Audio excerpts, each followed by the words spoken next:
berkah doa Rasulullah. Jadi doa ini memang tidak bisa dianggap remeh, Pak ya.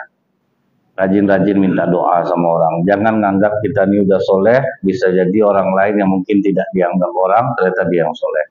Cuman hati-hati juga dalam menilai orang soleh, karena orang Indonesia ini Pak, asal nampak aneh-aneh kelakuan orang tuh dianggap orang soleh. Ada masjid di Kulim, setiap Jumat ada orang pakai jubah putih di pintu. Disangka orang ulama, Pak. Asal salam cium tangan orang sama Bapak. Pas dia sholat sunat 4 kali rukuknya, Bu. Baru tahu orang-orang gila rupanya. Awalnya tuh cium tangan. Dia pokoknya Jumat standby terus ya di pintu tuh, Pak. Jadi jangan pula yang aneh-aneh, Bu. Yang betul-betul aja lah. Yang jelas-jelas terlihat aja lah oleh kita. Karena waliullah itu memang kita tidak tahu, Pak. Tapi dia tidak pernah meninggalkan ibadah. Nah, itu yang pasti ya. Nah,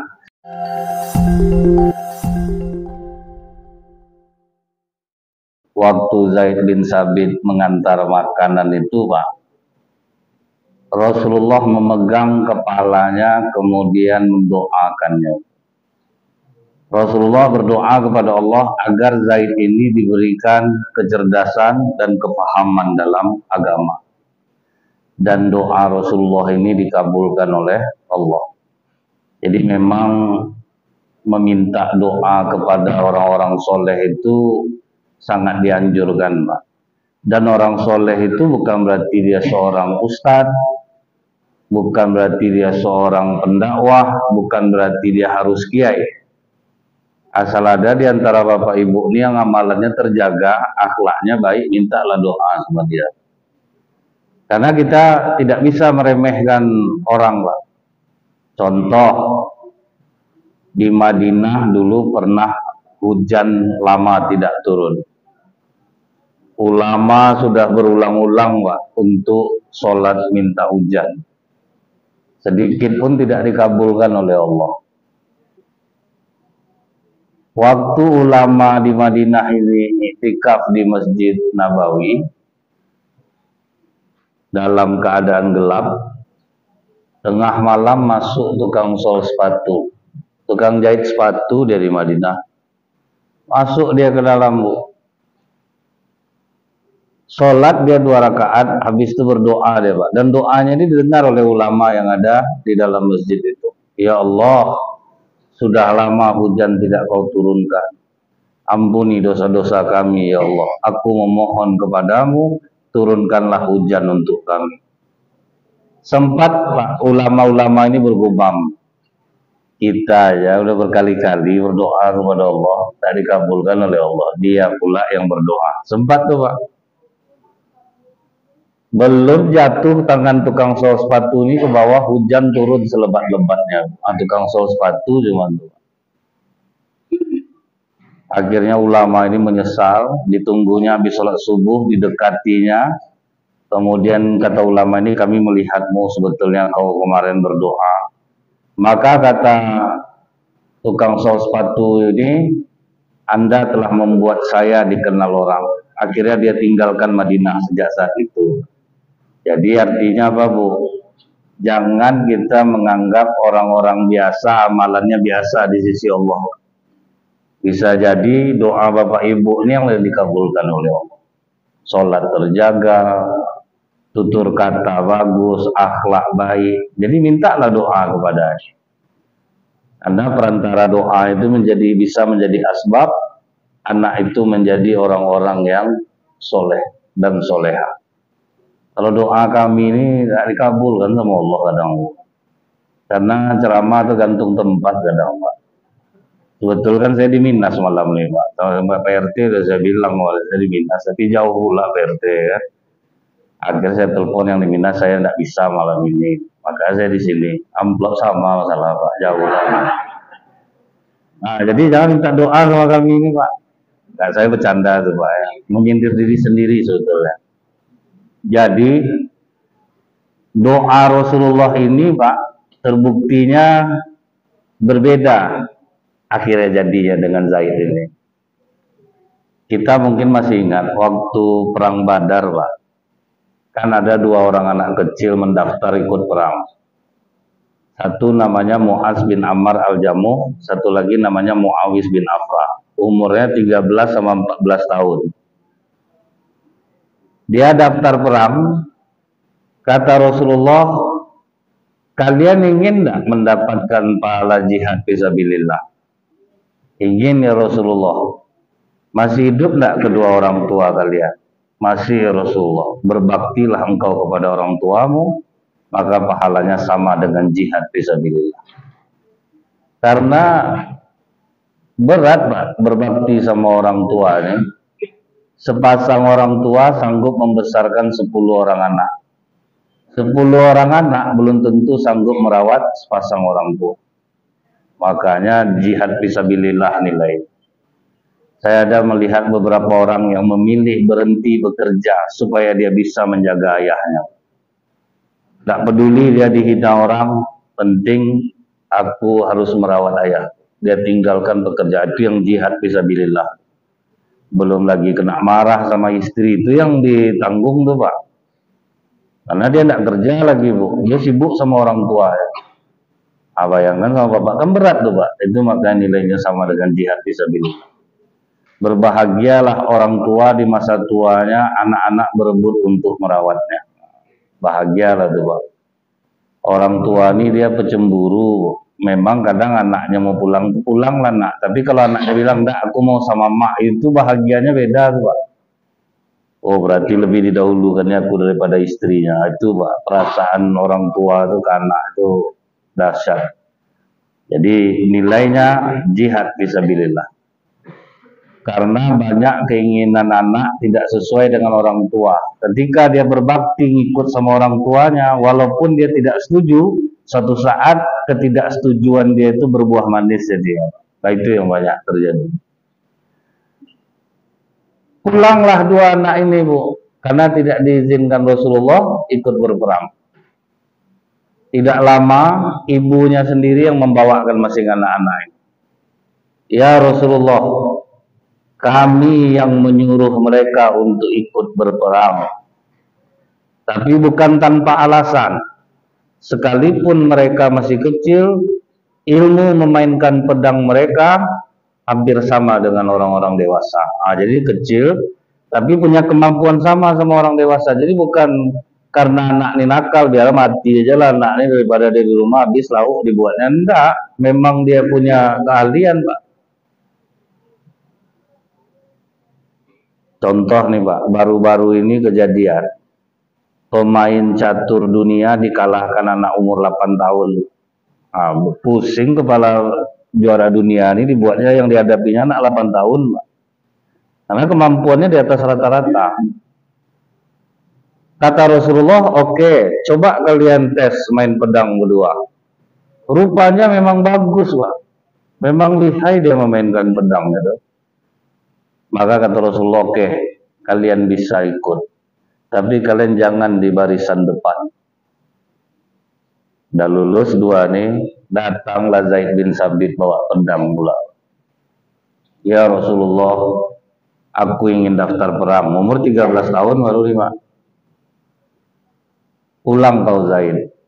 Kau buat baik kepada ayah dan ibumu, kau akan mendapatkan pahala jihad fisabilillah.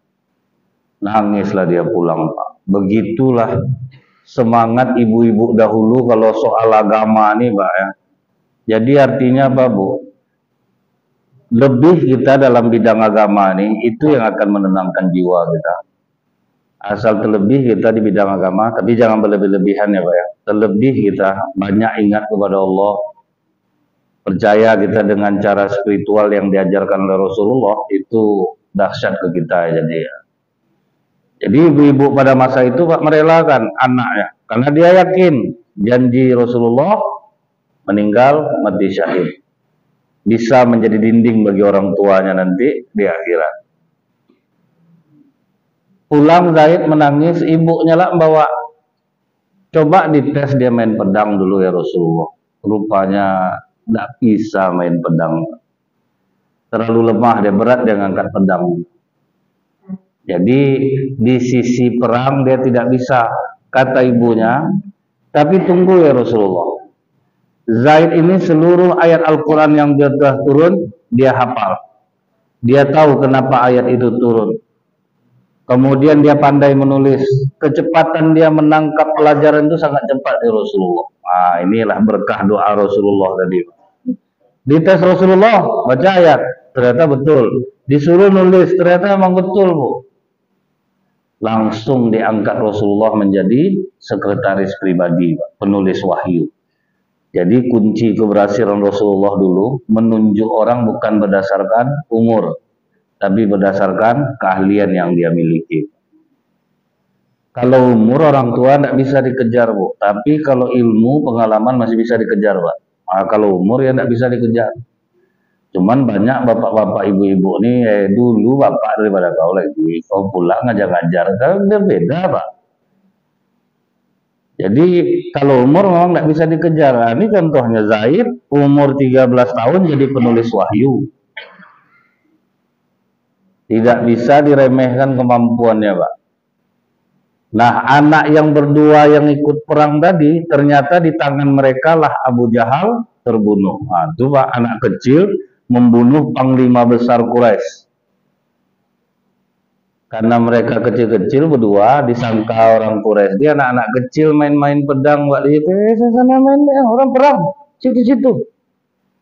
Ah, itulah dia berhasil nerobos, Pak. Ditebasnya langsung Abu Jahal di atas kuda. Jatuh Abu Jahal dibuatlah, Bu. Mati Abu Jahal dibuat. Nah, itu kalau orang sesuai dengan keahliannya diletakkan, kemudian berkah dari doa orang-orang soleh. Jadi kalau minta doa itu tidak perlu jauh-jauh, Pak. Nampak Bapak di sekitar Bapak ini jamaah yang paling rutin hadir berjamaah, yang bagus akhlaknya, begunjingnya boleh dibilang minim. Nah, itu mintalah doa sama dia. Nggak usah jauh-jauh pergi minta doa. Saya kadang pergi keluar daerah, datang orang bawa botol air aqua, Ustaz tolong doakan, malu saya, Pak. Rasa itu tidak mungkin didoakan, tidak kabul doa kita itu rasa malu kita. Nah itu ya Bu ya, jangan lupakan minta doa kepada orang, karena kita tidak pernah tahu di tangan siapa doa itu dikabulkan. Nah kemudian Pak, para sahabat mengatakan bahwa Zaid ini adalah ulama Rasulullah, karena dia yang memang menulis wahyu, kemudian disuruh Rasulullah dia Bu memahami bahasa Yahudi 3 hari tembus sama dia bahasa Yahudi, berkah doa Rasulullah. Jadi doa ini memang tidak bisa dianggap remeh, Pak ya. Rajin-rajin minta doa sama orang, jangan nganggap kita ini udah soleh, bisa jadi orang lain yang mungkin tidak dianggap orang, ternyata dia yang soleh. Cuman hati-hati juga dalam menilai orang soleh, karena orang Indonesia ini Pak, asal nampak aneh-aneh kelakuan orang tuh dianggap orang soleh. Ada masjid di Kulim, setiap Jumat ada orang pakai jubah putih di pintu. Disangka orang ulama, Pak. Asal salam cium tangan orang sama Bapak. Pas dia sholat sunat 4 kali rukuknya, Bu. Baru tahu orang-orang gila rupanya. Awalnya cium tangan. Dia pokoknya Jumat standby terus ya di pintu tuh Pak. Jadi jangan pula yang aneh-aneh Bu. Yang betul-betul aja lah. Yang jelas-jelas terlihat aja lah oleh kita. Karena waliullah itu memang kita tidak tahu Pak. Tapi dia tidak pernah meninggalkan ibadah. Nah, itu yang pasti ya. Nah, setelah itu Pak, pernah Zaid ini memakai kuda. Abbas paman Rasulullah Pak, itu langsung memegang talinya ketika dia datang. Nah, betul-betul dihargai oleh para sahabat Pak. Paman Rasulullah sendiri menghargainya. Sampai dia melarang Bu, paman jangan pegang talinya. Kata Abbas, beginilah kami diajarkan Rasulullah untuk menghargai ulama. Langsung turun Zaid dari atas kuda, disalamnya tangan Abbas, diciumnya Pak. Kenapa kau cium tangan aku Zaid? Begini pula lah kami diajarkan Rasulullah untuk menghargai keluarga. Jadi saling menghargai. Sekarang ini Bu ya, Kan pernah saya sampaikan, Pak, 4 orang yang terbaring di rumah sakit, 1 mengidap penyakit EII, emotional induced illness. Merasa sakit tapi tidak sakit. Bapak merasa seperti kolesterol, dicek kolesterol Bapak bagus. Rasa-rasa asam urat, dicek asam urat bagus. Rasa-rasa mak macam batu empedu rasanya, kan sama rasa Pak, mual, lusuh-lusuh juga. Dicek bagus, pankreas oke, batu empedu tidak ada. Ini suatu keanehan sebetulnya, Bu ya, yang harus kita ingat lagi. Kalau kita menggunjing orang biasa, akhihi mayyitan fakarihtumu, sama dengan makan bangkai daging saudara kita yang sudah mati. Kalau menghina ulama, memakan daging bangkai beracun. Nah, itu yang banyak ini yang terbaring di rumah sakit, Pak. Sakitnya tidak jumpa, Pak, tapi dia banyak makan daging bangkai beracun ini. Ya cobalah, Bu. Kadang kita tidak sepengajian dengan orang, kita hina ustadznya. Kadang kita tidak sesuai dengan ustadz itu, kita hina ustadznya, Pak. Jadi ini yang paling banyak nih, Pak, makan daging bangkai beracunnya. Sedangkan Abbas paman Rasulullah aja sangat menghargai Zaid, walaupun dia paman Rasulullah. Nah, itu yang banyak terjadi sekarang, wajah soleh-soleh, sakit nggak jumpa, Pak, rupanya sering menghina ulama. Saya ada pengakuan bapak di masjid. Keponakan saya matinya tragis, Ustadz, karena dia benci betul sama UAS. Sampai dia bilang, Ustadz, waktu itu aku kalau enggak kena hukum, aku bunuh UASnya. Begitu betul lah bencinya tuh. Mati tragis, Ustadz. Itu tragisnya seperti apa? Dia enggak cerita. Pokoknya itulah kejadian. Gitu juga diantara Bapak Ibu nih. Kalau enggak suka sama Ustadz tuh terhadap satu bidang, bukan berarti kita harus menghina. Saya ingat waktu Agim poligami, Bu. Itu banyak Ustadz yang menyerang dia, Pak. Termasuk Ustazah. Tidak taunya ustazah itu nikah seminggu langsung cerai, Pak. Tuh, Bu, dahsyatnya. Ingat saya itu dialog berkoar-koar, kalau memang Agim itu ingin seperti sunnah Rasulullah, itu banyak janda-janda tua nikah itu. Tidak taunya dia nikah seminggu lurus umur pernikahan. Kalau tidak setuju ya boleh-boleh aja, tapi jangan sampai memaki, menghina. Tetap kita hormat. Kadang ada jamaah nih, Bu, bertanya dia tapi harus dibetulkan. Ustadz, boleh enggak Ustadz kita mencukur alis mata? Enggak boleh, Bu. Dikeluarkan dalilnya. Atau langsung dia berbisik ke orang sebelah. Ustadz yang kemarin tuh boleh. Dia awalnya yang kena jadinya, Pak. Jadi ini hati-hati nih, Bu ya. Jangan sampai kita sesama kita ya saling bergunjing, sama makan daging bangkai orang yang sudah mati. Menghina orang soleh sama dengan memakan daging bangkai beracun. Nah, itulah. Tidak setuju kita sama ustadz orang biasa aja, tetap hormat sama dia. Jadi kalau sekarang ini kan di Pekanbaru ini main serang menyerang nih sekarang. Yang pengajian ini nyerang ini, pengajian ini nyerang ini. Akhirnya memang wajah bukan tambah bersih, Pak, tambah tegang-tegang, jadi wajah dibuatnya. Ya nggak, wajah Bapak Ibu nih lembut, tenang, kan enak nih, Pak. Terserah orang mau bilang apa, penting santai, tenang, kan enak jadi wajah tuh enak dipandang. Ini dimatikan lampu bercahaya nih, Pak. Begitu betul lah, Bang. Jadi itu, Bu ya. Jangan sampai kita menjadi orang yang su'ul adab kepada sesama manusia, kepada orang-orang yang mengajarkan kebaikan. Walaupun pasti kami ini punya banyak salah juga, banyak khilaf juga. Itulah doa Bapak Ibu yang dimakbulkan Allah, inilah yang kami harap untuk mendoakan kami supaya jangan salah langkah. Nah, kemudian, Pak, sewaktu Rasulullah tinggal di rumah Abu Ayyub Al-Ansori itu, Pak, Abu Ayyub itu, Bu, sangat mengagungkan Rasulullah sampai dia menyuruh Rasulullah itu, ya Rasulullah, kau tidur di atas saja, biar aku di bawah. Rasa tidak pantas rasanya kalau aku di atas ya Rasulullah. Kata Rasulullah, tamu banyak datang Abu Ayyub. Kalau aku di atas, nanti terganggu kau di bawah. Jadi biarkan aku di bawah, kau tetap di atas. Saking dia memuliakan Rasulullah tuh, Bu, akhirnya tidur di sudut kamar dia jadinya, Pak. Tidur duduk dia sama istrinya. Karena takut dia kalau bergerak nanti Abu jatuh, begitulah. Mereka tuh bukan sekedar solawat, Bu, ya, tapi betul-betul cinta Rasulullah itu tuh benar-benar melebihi cinta mereka kepada diri mereka sendiri. Nah, ini yang sulit sekarang ini, Pak, ya. Mencintai orang itu melebihi dirinya sendiri itu tuh, ya kalau orang suami istri lah mungkinlah bisa. Orang kalau udah jatuh cinta itu, Bu, tertutup kekurangan pasangannya. Itu udah jelas itu.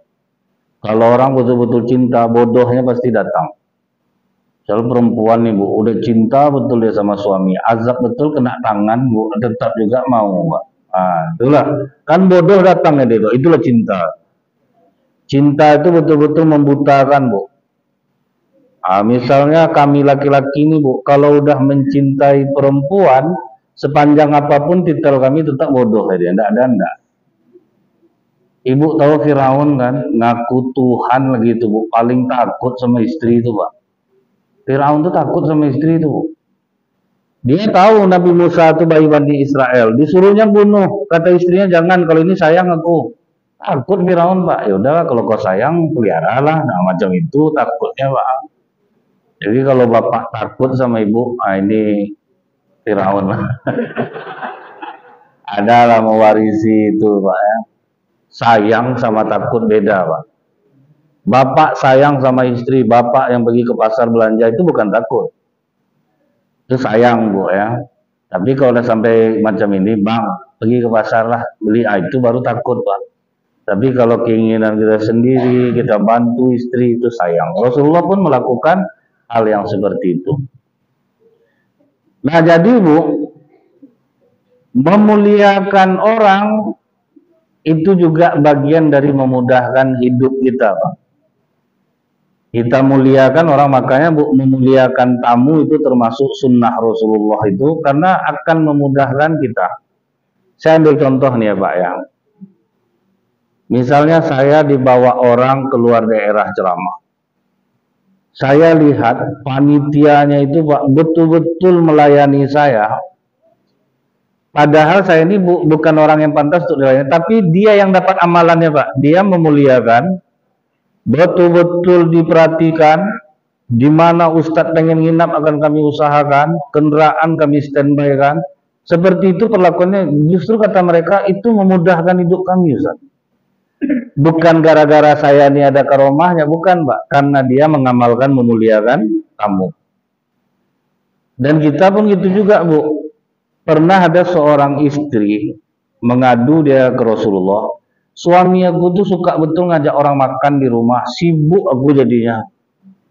Kadang mau marah Rasul, tapi dia suami nanti melawan, salah mula aku.